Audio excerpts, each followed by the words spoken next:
sudi menolong saya. Tidak ada yang datang. Saya dilupakan. Sudah berapa lama saya di sini? Tidak tahu. Sudah berapa lama saya disiksa macam binatang? Saya juga tidak tahu. Apa saya binatang? 4 dinding ini, hanya 1 jendela berjeruji besi jauh di atas sana. Tembok yang tebal, tidak ada perabotan, hanya tikar dan bantal. Tidak ada selimut. Saya tahu tidak mungkin lolos dari penjara ini jika tidak ada yang sudi menolong. Mustahil saya selamat jika tidak ada mukjizat.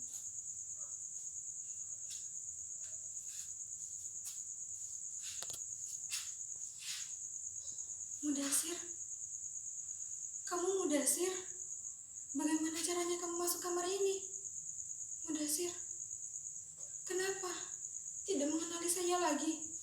Saya Atika, istrimu. Dulu kamu mengantar saya ke Jakarta, lalu kita berpisah di Bandara Soekarno-Hatta Cengkareng. Kamu cerita di surat, setelah mengantar saya, kamu langsung pulang kampung untuk mengurus sawah. Setahun lebih kita berkirim surat.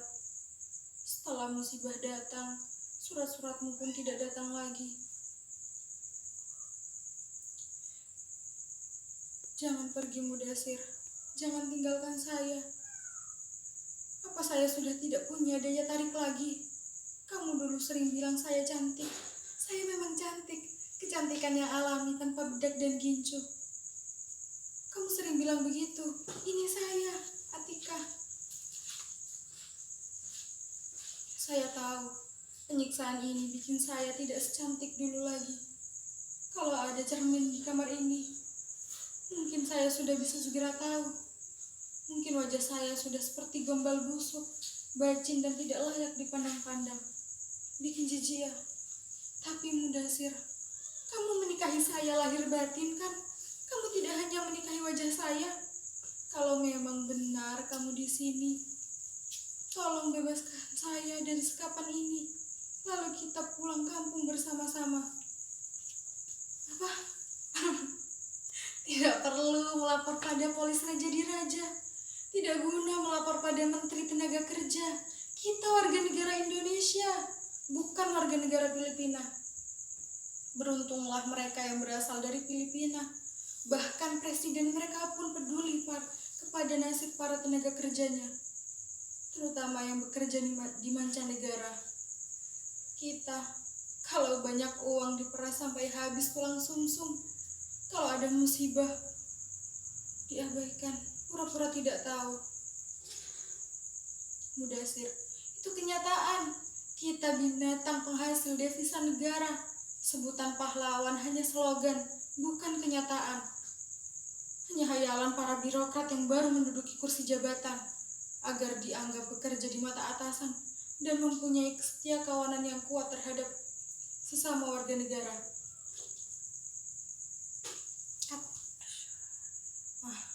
Sudahlah Mudasir, bicara tentang kekacauan penanganan para TKW seperti saya bikin dada seketika sesak. Lebih sesak lagi dada kita, karena kenyataan yang terang benderang itu tidak pernah dianggap sebagai kenyataan. Mengapa? Karena mereka malas menanganinya, tidak sudi tangan kotor dan energi dihamburkan. Iya,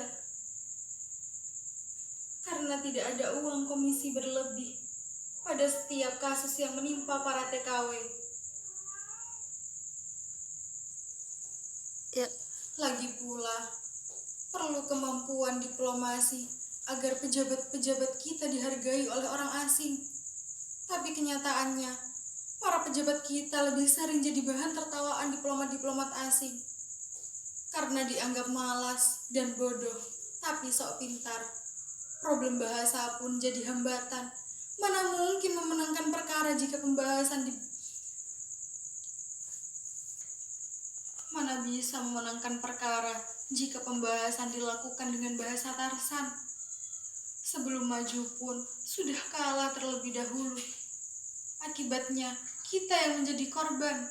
dikorbankan. Mudasir, kemarilah, agar kita bisa saling menyentuh. Kemarilah, kenapa tetap berdiri di sudut itu? Disitulah tempat saya buang air besar dan kecil. Di sini tidak ada kamar mandi atau WC. Ini hanya sebuah kamar. Entah tadinya untuk kamar siapa dan mengapa saya sampai disekap di kamar ini. Tidak bisa saya cerita di surat. Mana mungkin berkirim surat. Saya tidak punya kertas, pulpen, amplop, atau perangko. Di sini tidak ada apa-apa. Terang kalau siang karena matahari, dan malamnya gelap pekat karena tidak ada lampu. Saya tersiksa, Mudasir. Tersiksa. Mengapa tidak menolong? Lihat, bekas-bekas luka di sekujur tubuh badan. Sebelum dijebloskan dalam kamar ini, semua anggota keluarga ikut memukuli. Pipi, dahi, kepala, punggung, perut, dada, paha, semua anggota tubuh saya jadi bulan-bulanan mereka.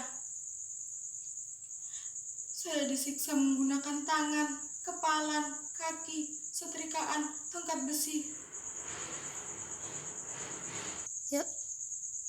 Saya tidak berdaya, seperti bola disepak kesana kemari tanpa bisa membela diri. Saya menangis, bertanya, apa salah saya? Jawabannya hanya geraman dan teriakan pula. Lalu pukulan lagi. Saya bertanya, apa salah saya? Jawabannya hanya, kamu Indon, bangsat, bajingan, pencuri, maling, tidak tahu diri. Hanya teriakan itu yang saya dengar. Kata-kata yang diteriakan berulang kali. Saya Indon, bangsat, bajingan, pencuri, maling, tidak tahu diri. Demi Tuhan, saya tidak seperti yang mereka tuduhkan. Mudasir, kamu tidak akan bisa membayangkan perlakuan apa yang saya terima selama ini.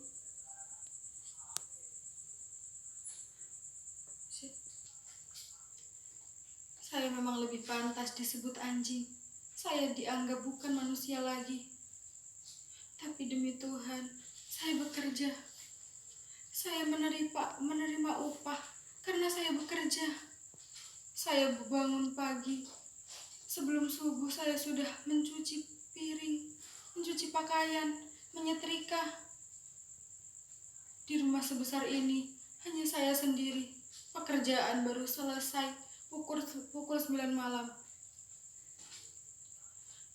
Suatu ketika majikan lelaki saya datang, tampak mabuk dia. Waktu itu pukul 11, nyonya majikan dan famili menginap di rumah famili di luar kota.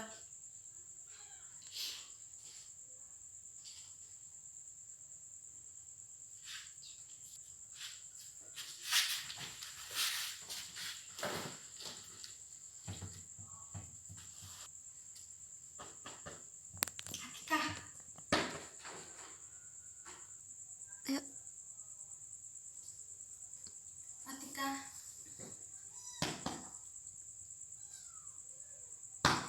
Atika.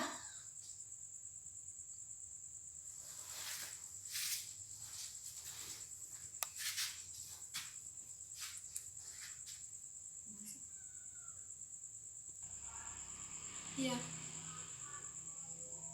Saya selamat dari perkosaan majikan waktu itu. Saya menangis sampai subuh. Saya merengkuh. Saya sangat ketakutan.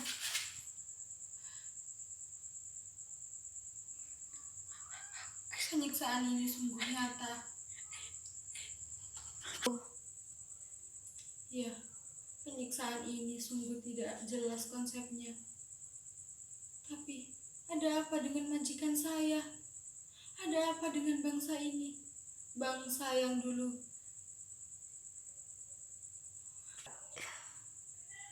bangsa yang sekarang banyak mengangkut pekerja asal Indonesia. Dulu mereka, saudara serumpun, senantiasa menjaga sopan santun. Dengan sekejap, mereka menjadi negara. Dengan sekejap, negeri ini menjadi negeri yang sangat kaya raya. Kenapa Mudasir? Kamu tidak percaya cerita saya? Demi Tuhan, saya masih suci. Tidak ada yang bisa menyentuh kehormatan saya. Kalau itu terjadi, saya bisa bunuh orang atau bahkan bunuh diri.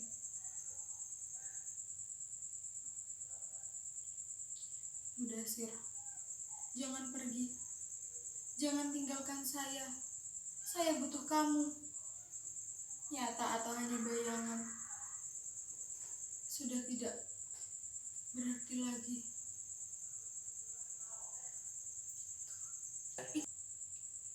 Tunggu Mudasir, kamu dengar? Tolong, tolong, ada manusia di sini. Tolong, jangan pergi, tolong. Jangan tinggalkan saya. Tolong, jangan pergi. Jangan pergi. Jangan pergi. Tidak ada yang sudi menolong saya. Tidak ada yang datang. Saya dilupakan. Mudasir, Mudasir, kamu juga pergi, Mudasir. Kenapa? Kamu tidak sudi menemani saya lagi.